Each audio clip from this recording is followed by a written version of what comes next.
Welcome to the Cloudonaut podcast. We are your hosts, Andreas and Michael Wittig. This podcast is all about AWS, and we share our insights in our day-to-day work with AWS. This is episode number 68, and we are recording this on January 2023. So in case you're watching this live on YouTube, feel free to send us your questions in the chat, and we will answer them at the end of the stream. Besides that, if you want to get in touch with us, feel free to send us an email or reach us on Twitter or LinkedIn or wherever you can find us. Okay, and before we start, here's a message from our partner. Are you looking for a new job? AWS expertise is in high demand. Our partner Demicon is looking for a cloud operations lead working remotely from Germany or the EU. Lead a growing team of cloud architects and DevOps engineers. And if that sounds interesting, then this is for you. So manage service delivery, hire new team members, stuff like that. Demicon is one of the largest technical consulting teams and leading Atlassian full service providers here in Germany. So join Demicon building their new business unit with a focus on cloud technologies. You will find all you need in the video description and the show notes, so check it out, and if that's for you, apply today. So let's start with what we did last week, and I will start with one thing that is actually not too much AWS related. It was still important for us. So we celebrate years of being in business, basically as AWS consultants, and I can maybe share a little bit of the story. So when we started the company 8 years ago, we had basically no idea that this AWS thing will work so well. So that's why we started with three, pillars. So we had AWS consulting in mind, we had mobile app development in mind, as well as web development. So those were our three areas where we had expertise. And we didn't know yet which of those areas are in most demand, basically. But Andreas, we quickly figured out that AWS consulting is the thing that we should focus on, right? So I think very quickly we focused on that area. So that included writing the book. That also included cloudonaut.io, our blog that we hosted at that time as well already, and also working with clients. So this was for quite a long time our main focus. And then we also tried quite from the beginning, but not very successful, to be honest, to create products. So we started a couple of things.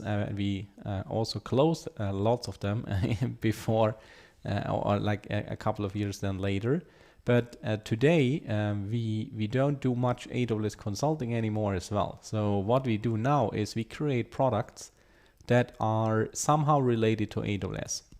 So for example, we have BucketAV, which is an antivirus solution for MS3, Marbot, which is a monitoring solution AWS by using Microsoft Teams as the interface.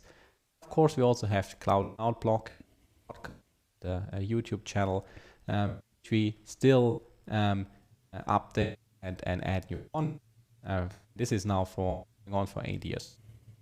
That's kind of story, and the first time that we celebrated our anniversary.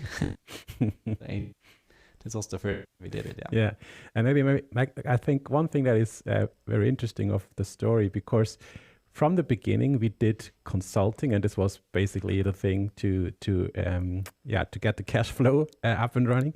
But always our goal was to build and sell software products. And so over time, we always try to dedicate 20 or maybe a little more of our time to build things instead of doing consulting work only. And it took us about 7 years until this worked out, and nowadays we have transitioned from consulting to software products, which is really cool, and I enjoy it a lot. Yeah, so Michael, up to the next 8 years, I would say. And let's continue with more AWS relevant topics.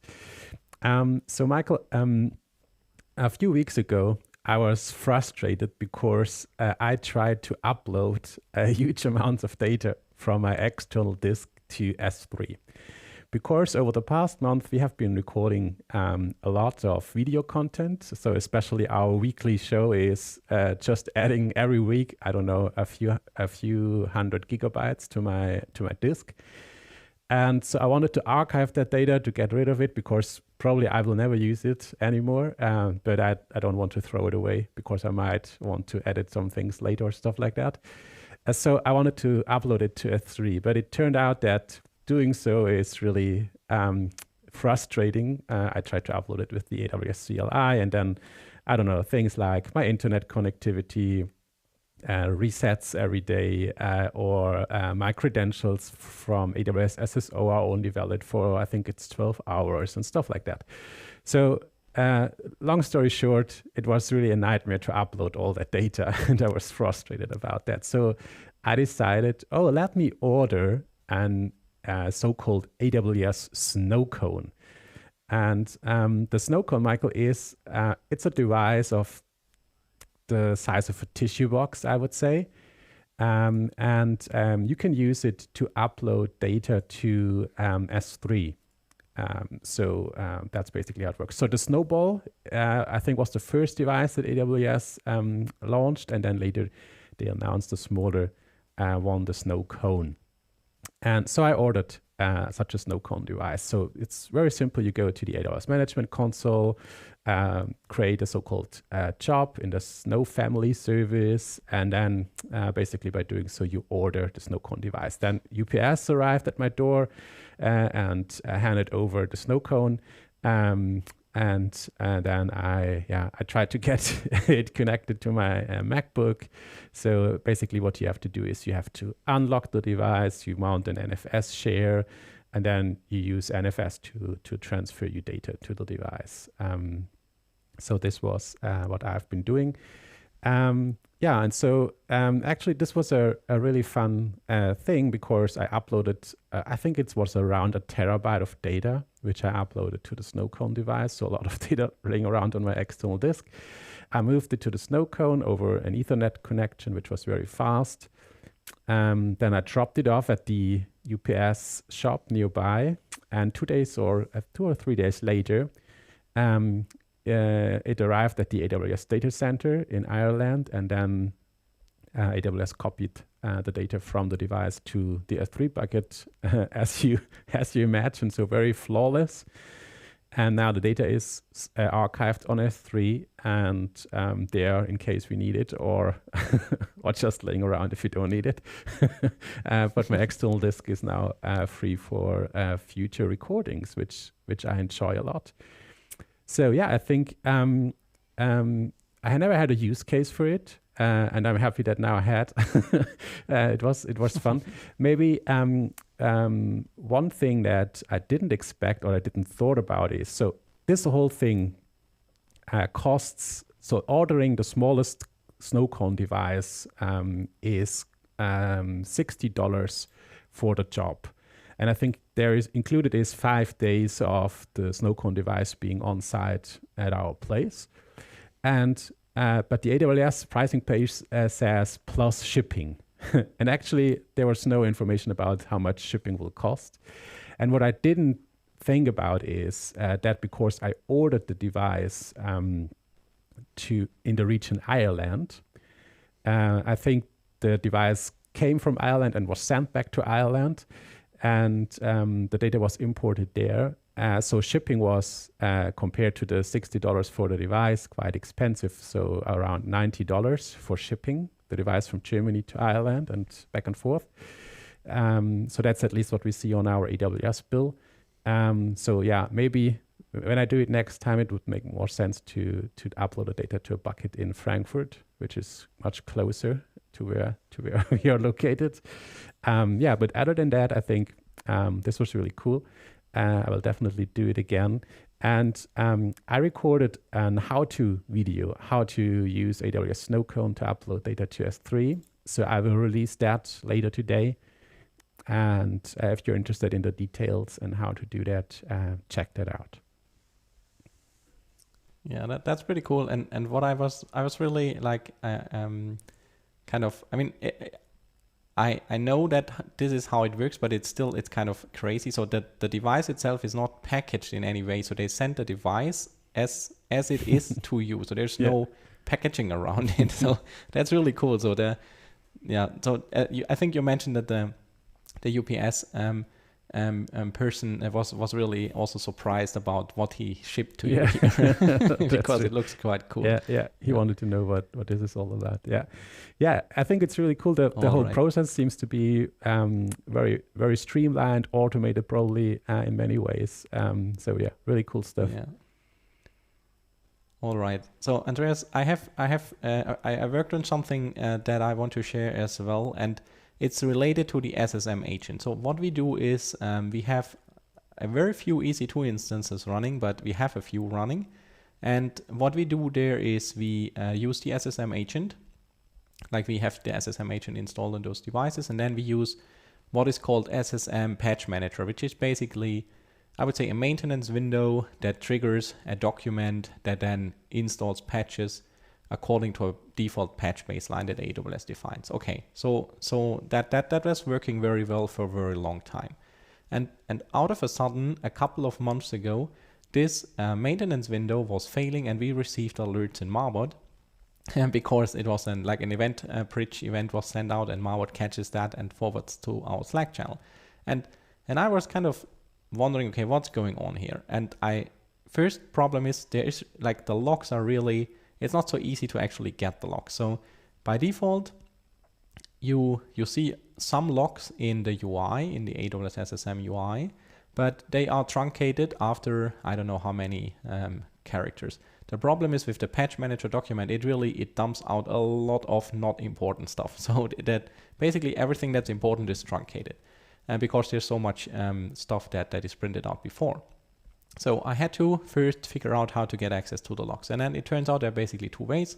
You can configure it in a way that it logs to an S3 bucket or to a CloudWatch logs stream.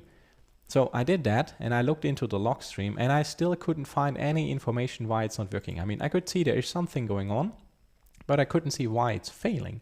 And then I was frustrated and I just closed the alert and said, okay, maybe this will go away automatically in the same way that it appeared.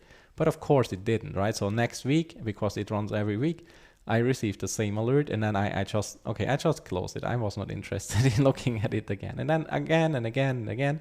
And suddenly last week, this week actually, I think it was on Monday, I looked into the logs once again, and this time I was more lucky because I saw something that said out of memory.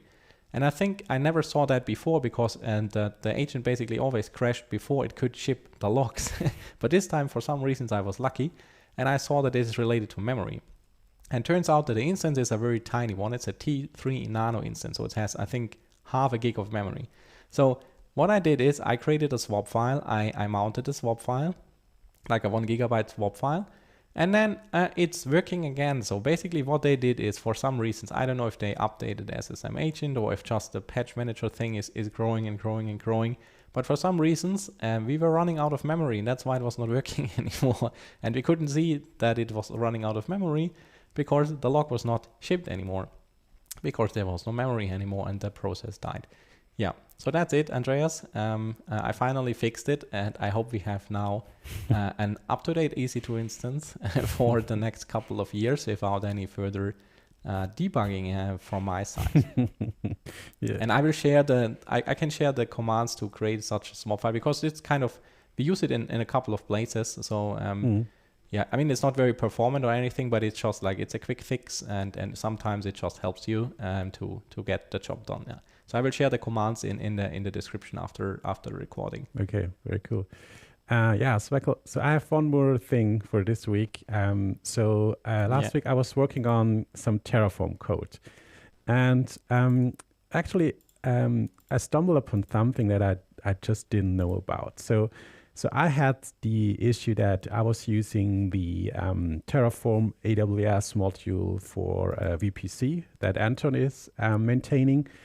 And there, Anton, some way in the past, Anton moved that thing to a submodule. So this is a submodule Terraform module that you can use to create those VPC endpoints. And basically, the module expects a map for all the VPC endpoints that you want to create. So I don't know, the key is, for example, S3, and then you have properties in there for specifying the details for the VPC endpoint. And I was working on basically a template or another Terraform module acting as a wrapper for the VPC module to make sure it is used in a streamlined way for an organization. So basically that it fits into the whole VPC networking setup in this enterprise context. And I tried to basically generate those VPC endpoints out of a list. So I just wanted to have a list of the VPC endpoint services that I want to activate, and then I wanted to generate this map structure out of it. And I was struggling with that and trying things out. And then I found that Terraform actually supports a for expression. So basically you can build for loops inside the Terraform configuration code. It's maybe, so to me, it was a little counterintuitive because, yeah, Terraform is that declarative language, and I didn't expect that I can do for loops just in my configuration code, basically. But it actually works very well. So I will put a link in the show notes and video description. So in case you're stumbling upon things where you want to iterate over a list and build more complex structures out of that, that's really handy. And I was able to achieve my goal. And on a more general level, I think the interesting observation the realization I made is that Terraform is actually, so when you compare it to CloudFormation, which is really most of the time really straightforward, it's just the YAML or the JSON, and there are not too many things similar to a programming language in there, right? But I think Terraform is going or has many aspects of I would say a real programming language, and that's maybe I think that is kind of interesting. So actually, Terraform is maybe a mixture of what we have with CloudFormation and what we have with the CDK. And I think the interesting thing maybe is that it's easy to use for those who are not familiar with programming, but it also has that capabilities for those who are familiar with for loops and stuff like that and can do more advanced stuff with Terraform. So I found that an interesting observation. Okay, Michael. So I think that's it for this week. Or do you have anything else on your agenda? No, that's it. That's all I learned, and I kind of the problem is also I have to take notes that I don't forget about it before the weekend. So yeah, that's all I have actually on my list. Very cool. So we will be back next week. In the meantime, subscribe to your newsletter, podcast, or YouTube channel to make sure you're not missing the upcoming shows. Yes, and also we thank our supporters who make this basically possible. So if you enjoy our podcast or the videos, then please consider supporting our work. And you can, we support recurring or one-time donations, and it really helps us to keep this thing going. And it also motivates us greatly that we see so many supporters already. So it's really cool. You will find the details in the show notes as well. All right. Thanks for your attention and your comment as well. So I hope you will learn something, and at least you can avoid the high shipping costs when you order your Snowcone or Snowball device.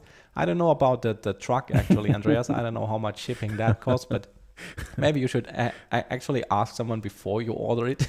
So it could be expensive. So yeah, I think that's it, right, Andreas? Yeah. So have a great day. Bye. Bye.